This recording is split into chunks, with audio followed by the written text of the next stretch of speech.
For years, textbook publishers had a great business. You were publishing for very clearly defined markets.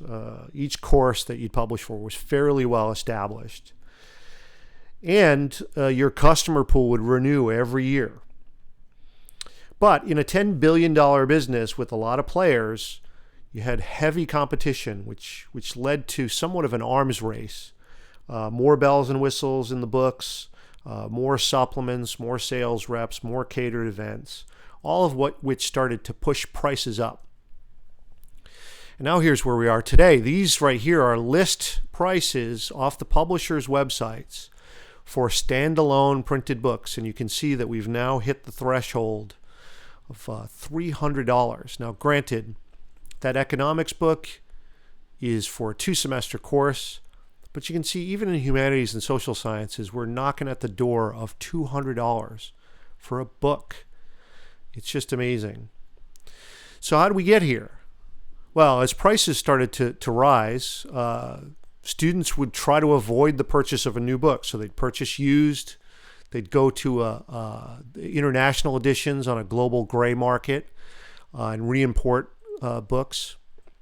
Of course, traditional buyback at your campus bookstore, and lubricated by the internet and social networks, peer-to-peer sharing became a lot easier. Now, what's the problem with this?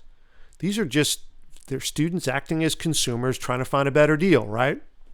Well, here's the issue. The publishers who have invested all the money and the authors who have invested all the time, they don't get paid for any of these activities. They only get paid on the purchase of a new book. So you got a problem here, right? Basically, the publishers and the authors who have risked time and money have to try to make all that back in about 12 months. So now what do publishers do to try to keep their revenues up in the face of falling unit sales? Well, one, the easy thing to do is to raise prices, right? And on average, publishers are raising prices about 10 to 12% annually, which is about 4 times the rate of inflation. Then they're packaging materials, sometimes materials that are not needed, supplemental materials, to create new ISBNs to confuse the market. And then they're producing quick, rapid, and sometimes needless revisions at a very rapid rate.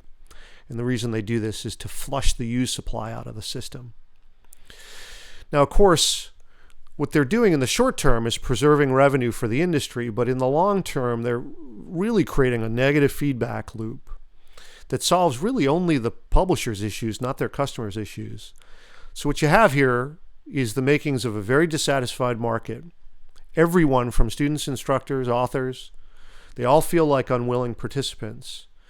And when you have such a profound value gap for all these constituents, that's why you start to see alternatives emerge.